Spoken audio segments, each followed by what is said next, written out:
Renowned and popular researcher, writer, social worker, and Rishi Aurobindo awardee Gobindolal Chakravarti has been working on Aurobindo ideals and practices for the past several decades. His books on Aurobindo have been very popular with readers. He also edits a magazine to promote Aurobindo ideals and runs an Aurobindo social service ashram. Basically, he has considerable recognition and popularity as a researcher. In the present modern times, he has been working relentlessly for the promotion and propagation of Aurobindo's thought.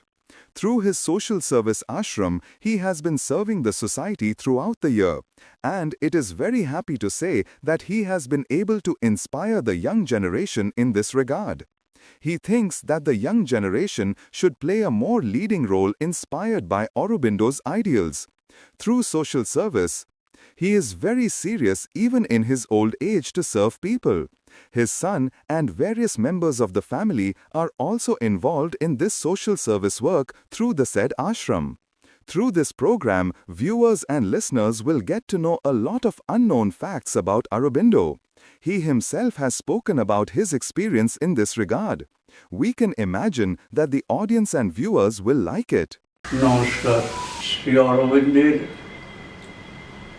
মূল উদ্দেশ্য না জানা থাকলে শ্রী অরবিন্দকে বোঝা মুশকিল। কারণ শ্রী অরবিন্দ আর পাঁচজনের মতো কোনো ধর্ম বা কোনো ধর্মীয় আচার আচরণ প্রতিষ্ঠা করার জন্যে আসেননি। তিনি এসেছেন মানুষের সমস্ত মানুষের একটা সার্বিক চেতনার উত্তরণের জন্যে। এই নতুন চেতনা যাতে সবাই গ্রহণ করার জন্যে এগিয়ে আসে, তার জন্য তিনি খোলা মনে আহ্বান জানিয়েছেন। সেটা কি? নতুন চেতনা। মানুষ পৃথিবীতে আসে, এখানে একটা জীবন কাটিয়ে যথারীতি চলে যায়। কেন এলো, কি করলো, এসব নিয়ে অধিকাংশ মানুষই ভাবে না। কেন এসেছি এইখানে, কে পাঠালো আমায়, কোন পরিস্থিতিতে কোন পরিবেশে আমাকে এখানে পাঠানো হলো, এই গোটা জিনিসটা কোনো মানুষ চিন্তা করে না। সে যথারীতি একটা রুটিন লাইফ, জন্মের পরে একটা সংস্কার পালন করা হয়, তারপরে সে শিক্ষাক্ষেত্রে যায়, শিক্ষা সম্পূর্ণ করে একটা ধারাবাহিক জীবন কাটিয়ে যথারীতি বৃদ্ধ বয়সে যেভাবেই হোক সে চলে যায়। কিন্তু একবারও তার মনে প্রশ্ন উদয় হয়নি, আমি কেন এলাম এখানে, আমাকে কেন পাঠানো হলো, কি উদ্দেশ্যে এসেছি, সেই জিনিসগুলো তারা খেয়াল রাখে না। ফলে তাদের আসা আর যাওয়া এইটাই হলো, কিন্তু তার বাইরে তারা কিছু অর্জন করতে পারল না। যতদিন এখানে থাকে পৃথিবীতে, কঠিন সংগ্রাম করেই হোক কিংবা সহজ সচ্ছল জীবন যাপন করেই হোক, কাটিয়ে দিয়ে চলে গেল। কিন্তু শ্রী অরবিন্দের ব্যাপারটা অন্যরকম। এখানে একটা নতুন চিন্তা, নতুন ভাবধারা, নতুন যা কিছু হবে, রূপান্তর হবে। আমরা যা আছি সেই তার থেকে একটা উন্নততর চেতনায় যাব, উন্নততর চেতনায় থেকে আমাদের জীবনটাকে চালিত করব। এইটাই শ্রী অরবিন্দের উদ্দেশ্য।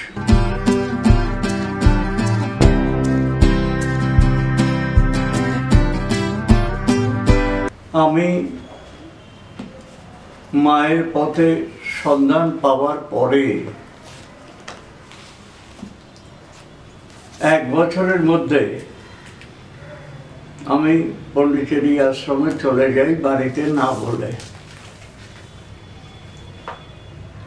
সেই সময় আমি নবম শ্রেণী স্কুলের ছাত্র ছিলাম। আমি শ্রীনন্ত পত্রিকার তৎকালীন, এখন তিনি প্রয়াত, প্রমোদ সেন, তিনি হাবড়া কেন্দ্রের উদ্বোধনের দিন যে ভাষণ দিয়েছিলেন, সেই ভাষণের মাধ্যমে আমি মা শ্রী অরবিন্দকে কিছুটা জানার সুযোগ পেয়েছিলাম এবং সেখান থেকে আমি মা শ্রী অরবিন্দ সম্বন্ধে উৎসাহী হয়ে উঠি। সেটা ছিল 1955 সাল।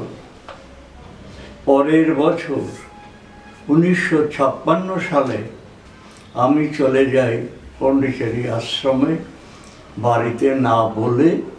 কোনো রকমের তখনকার দিনে আশ্রমে 3 টাকায় থাকা, খাওয়া সবের ব্যবস্থা ছিল। তো এখনকার মতো আশ্রমের যে পরিবেশ, যে নিয়ম কানুন, সেটা তখন ছিল না, কারণ আশ্রম তখন অতটা প্রসারিত হয়নি। তবে আশ্রম কখনোই কোনো রকম লাভের উদ্দেশ্যে কোনো কাজ করে না, করবে না। সেই সময় 3 টাকা ছিল আশ্রমে থাকা, 3 বেলা খাওয়া, এবং 3 বেলা খাওয়ার মধ্যে 2 বেলাই দুধ অথবা দই থাকে। তো এই আশ্রমের নিজের যে ডেয়ারি, সেই ডেয়ারির দুধ, সেই ডেয়ারির দই, সব কিছু আশ্রমের নিজের প্রোডাকশন, বাইরে কিচ্ছু কেনা হয় না। আশ্রমের বিশাল বিশাল বাগান রয়েছে, চাষের জমি রয়েছে, চাষও করে সাধকেরা, শুধু কিছু লেবার নেওয়া হয় বাইরের থেকে মাইনে করে, যে কাজটা পারে না আশ্রমের লোকেরা, সেই কাজের জন্য বাইরের লোক নেওয়া হয়। এই করে আমি দেখে এলাম যে একটা নতুন জগৎ যেন সৃষ্টির কারণে মা এইসব আমাদের নতুন নতুন ভাবধারা, নতুন নতুন চেতনা আমাদের সামনে নিয়ে এসেছেন। তাতে আমি মা শ্রী অরবিন্দের আদর্শে আরও উদ্বুদ্ধ হই। সেটা আমি গেছিলাম 1956 সালে প্রথমবার। আর সেই প্রথমবারেই আমার একটা অভিজ্ঞতা হয়, খুবই, কি বলবো, খুবই মানে গভীর অভিজ্ঞতা যাকে বলে, একটা চেতনার মধ্যে আমি যেন নতুন চেতনায় উত্তরণ করলাম। সেটা কি, সেও এক মজা। সেটা আশ্রমে যাওয়ার 1956 সালে, তখন রেলে 3rd ক্লাস ছিল, রিজার্ভেশন ছিল না। বসে প্রায় 3 রাত 2 দিন ওই পন্ডিচেরিতে পৌঁছতে লাগতো। ওই অবস্থায়, অর্থাৎ বসে বসে ওই সময় অতটা সময় কাটানো, আর সেই সময় যাওয়ার পথে যে অভিজ্ঞতা হয়েছে, সেই অভিজ্ঞতা জীবনে ভুলবার নয়। আর সেই অভিজ্ঞতার মাধ্যমে আমি মায়ের কোলে মাথা রাখার সুযোগ পেয়েছিলাম এবং আমাকে মায়ের চরণে 2 হাত রেখে মায়ের কোলে এইভাবে এইখানে মাথা দেওয়ার সুযোগ দিয়েছিলেন। নলিনীদা ব্যবস্থা করেছিলেন, নলিনীকান্ত গুপ্ত। তিনি সেই 56 সাল থেকে তার যে স্নেহ আমি পেয়েছি, আর তার মৃত্যু পর্যন্ত 1984 সালে আমি পন্ডিচেরি আশ্রমে ছিলাম তার মৃত্যুশয্যার সময়, এবং আমি তার মৃত্যুর বোধহয় 5-6 দিন আগে আশ্রম থেকে চলে আসতে বাধ্য হই। আমার রিজার্ভেশন ছিল সেইভাবে। 1984 সালের 7 ফেব্রুয়ারি নলিনীদা চলে গেলেন। আশ্রমে আমার প্রধান এবং পরম শ্রদ্ধেয় ব্যক্তিটি শ্রীমায়ের পরে নলিনীদা ছিলেন। নলিনীদা চলে গেলেন। তারও পরে আমি সুযোগ পেয়েছি আশ্রমের ফিজিক্যাল ডিপার্টমেন্টের ডাইরেক্টর প্রণব কুমার ভট্টাচার্যের সাথে ঘনিষ্ঠ হওয়ার। প্রণবদার সাথে আমার প্রায় 300 চিঠির সম্ভার রয়েছে। প্রতিটা বিষয় তখন প্রণবদাকে চিঠি লিখে তার সম্মতি জেনে, তার মতামত জেনে তবে আমি কাজে হাত দিয়েছি, কাজে এগিয়েছি। এবং মায়ের আশীর্বাদে প্রণবদা আমাকে সঠিক পথে চলার জন্যে যা যা করণীয় সব রকম সাহায্য করেছেন।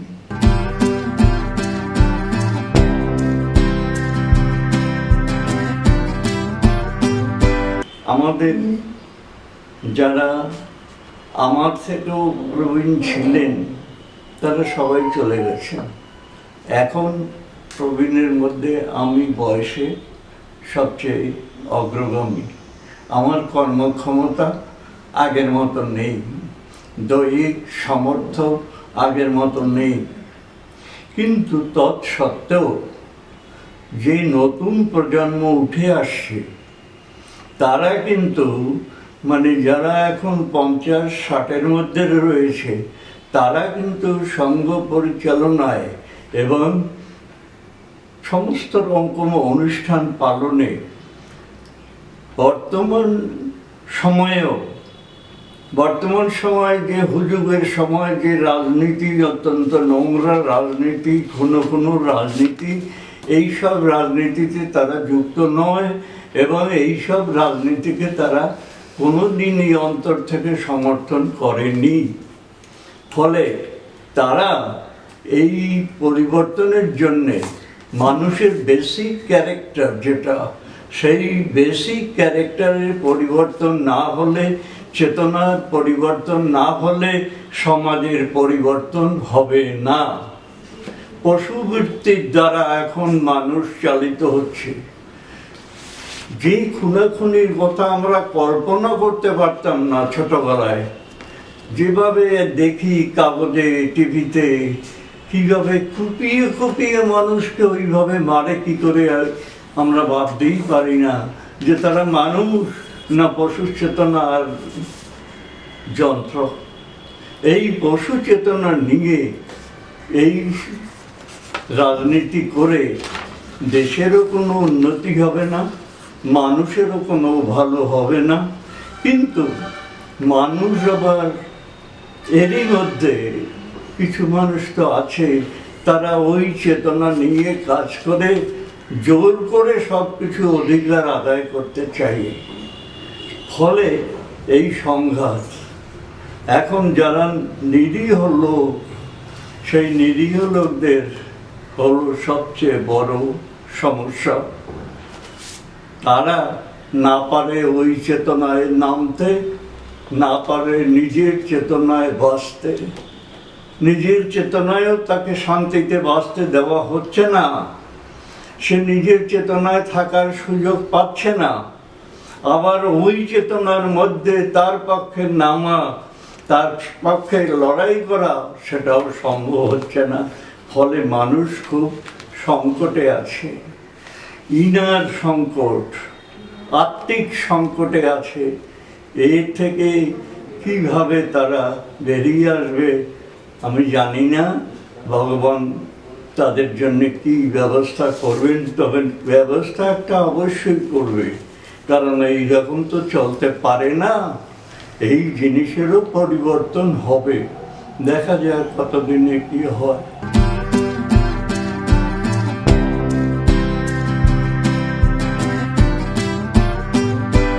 আমি বই লেখার একটাই উদ্দেশ্য ছিল,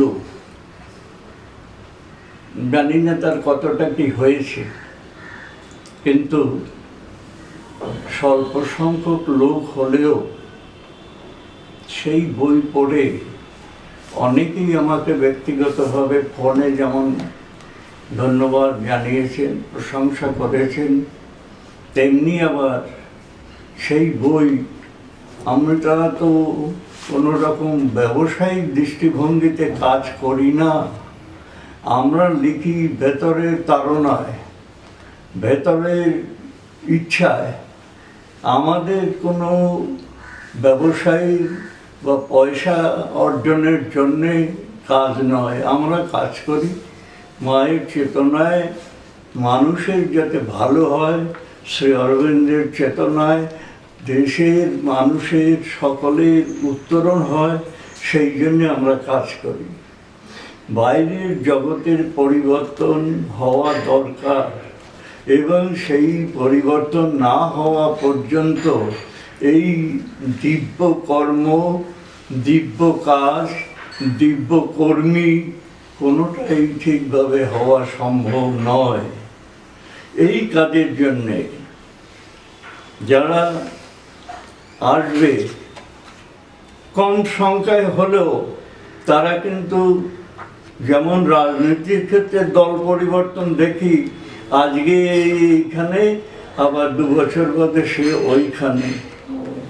কারণ তারা রাজনীতি করে একটা বিশেষ কারণে, তাদের নিজেদের প্রচার, নিজেদের স্বার্থ, নিজেদের আর্থিক ক্ষমতা লাভ করা, এইসব মানে পাওয়ার রাজনীতি করে, দেওয়ার রাজনীতি কেউ করে না।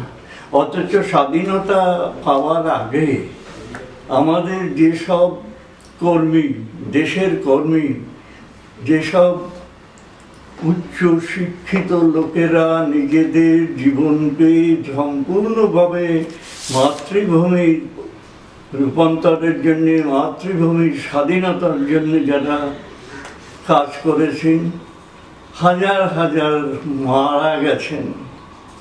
আজকে আন্দামানে গেলে এখনো দেখা যায় সেই জেলের যে অংশটা আছে, সেই অংশটা, জেলের বারামানাটা তো ভেঙেই ফেলেছে, যে অংশটা আছে সেখানে লিস্ট করা আছে কোন দেশের, মানে কোন প্রদেশে কতজন, কি নাম, সব সেখানে লেখা আছে।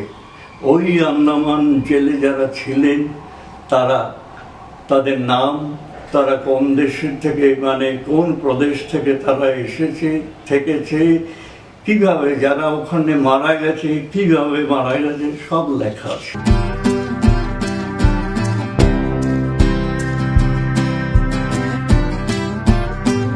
শ্রী অরবিন্দের যোগের নাম রূপান্তরের যোগ, চেতনার রূপান্তর, মানুষের স্বভাবের রূপান্তর। এই রূপান্তরের সাধনাকে বলা হয় সুপ্রামেন্টাল যোগ। সুপ্রামেন্টাল যোগ মানে অতিমানস যোগ। অতিমানস কি? অতিমানস হলো মানুষের যে চেতনা, এই চেতনাকে তিনি ভাগ করেছেন। ফিজিক্যাল কনসাসনেস, একেবারে ব্যবহারিক জীবন, যারা কিছু জানে না তারা ফিজিক্যাল কনসাসনেসে থাকে, তারা জানে না কিছু, উচ্চ চেতনার খবর রাখে না। এই ফিজিক্যাল কনসিয়াসনেস থেকে ধীরে ধীরে চেতনার স্তরের ঊর্ধ্বায়ন হয়। সেই ঊর্ধ্বায়ন হলে নেমে আসে সুপ্রামেন্টাল কনসিয়াসনেস, অতি মানসিক চেতনা। সেই অতি মানসিক চেতনা যদি কারোর তার মানে ছোঁয়াটুকুও যদি কেউ পায়, তাতে তার ইনার ভেতরের চেতনার উত্তরণ হয় এবং তার যা এই ব্যবহারিক জগতে যা দরকার, যেভাবে ব্যবহারিক জগতে থাকা এবং কী উদ্দেশ্যে থাকা, এইটা যদি সমাজের লোকেরা জানতে পারে, তাহলে কিন্তু সমাজে এই যে ঘটনাগুলো ঘটছে, এই ঘটনাগুলো ঘটবে না। আজকে আশ্রমে এত লোক রয়েছে নানা রাজ্যের, সেই আশ্রমে তো কোনো বিভেদ নাই, না ভাষার বিভেদ, না অন্য কোনো রকম বিভেদ। সবাই এক খাবার খাচ্ছে, সবাই একভাবে থাকছে, কেউ তো বিদ্রোহ ঘোষণা করেনি আজকে এত বছরের মধ্যে। সেটা কি করে হচ্ছে? সেখানে তো কেউ শেখাচ্ছে না তুমি এই করবে ওই করবে। পন্ডিচেরি আশ্রমে কোনো লিখিত নির্দেশ নেই, তোমাকে এই করতে হবে ওই করতে হবে, নেই। অন্যান্য আশ্রমে আছে, তাদের বিধিনিষেধ আছে যে এত ঘন্টা ধ্যান করতে হবে, এত ঘন্টার আশ্রমের কাজ করতে হবে, অমুক করতে হবে, সেটা তাদের। কিন্তু পন্ডিচেরি আশ্রমে মা ওই রকম কোনো জিনিস করেননি। সেখানে ভেতর থেকে তার যেমন আসবে সে তেমন চলবে। তাকে আশ্রমের যে খাবার, সেই খাবারই খেতে হবে। আবার সে বাড়িতে যদি কিছু করে খায় খেতে পারে, কিন্তু কখনোই আশ্রমের যে স্বাভাবিক সেগুলো কোনো তাই লেখা নেই যে তুমি এই করতে পারবে না, এই করতে পারবে না, এরকম লেখা নেই। কিন্তু সবাই নিয়ম মতো চলছে।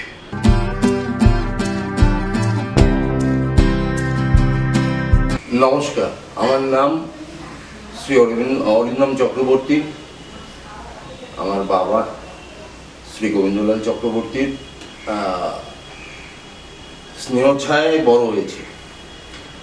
আমার আজন্ম আমি যেটা দেখেছি, বাবা শ্রী অরবিন্দ মায়ের এই আন্দোলনের সাথে যুক্ত থেকেছেন। খুবই ছোটবেলায় হাবড়ায় এখনো মনে আছে, যখন বাবার সাথে মন্দিরে যেতাম বাবা এবং মায়ের সাথে, তখন নারায়ণ জেঠু, হালদার জেঠু, এরকম বহু মানুষের স্নেহ এতটাই ছিল। তখন এই মন্দির খুবই ছোট, ওই অঞ্চল খুবই পিছিয়ে থাকা অঞ্চল। তখন মনে হয় সম্ভবত, যতদূর মনে পড়ে, পঞ্চায়েত, ওখানে পৌরসভা তৈরি হয়নি। আজকের যে হাবড়া, সেই হাবড়া নয়। মন্দির থেকে আমাদের হাবড়াতে আমাদের যে বাড়ি ছিল বেশ কিছুটা, সেখান থেকে এখনো মনে আছে ছোটবেলায় বাবার সাথে জেঠুদের সাথে হেঁটে বাড়ি ফেরা। অর্থাৎ কিনা প্রায় সে আমার জন্ম 70-74 সালে, তার আগে থেকে আর কি আজন্ম যেটা দেখেছি। এবং আমি যখন দেখেছি তখন মন্দিরের একতলা মন্দির তৈরি রয়েছে। ওই মন্দিরকে কেন্দ্র করে আশেপাশের হাবড়া অঞ্চলের বহু মানুষ, তৎকালীন বহু মানুষ, সে রাজনৈতিক হোক অরাজনৈতিক হোক, সমস্ত মানুষ তারা যুক্ত ছিলেন। এবং তারা এই মন্দিরকে এক অন্য দৃষ্টিতে দেখতেন। শ্রী অরবিন্দ আন্দোলনের বাংলা থেকে বাংলা শ্রী অরবিন্দকে সৃষ্টি করেছে, অথচ বাংলা শ্রী অরবিন্দ সম্বন্ধে ভুলেই ছিল।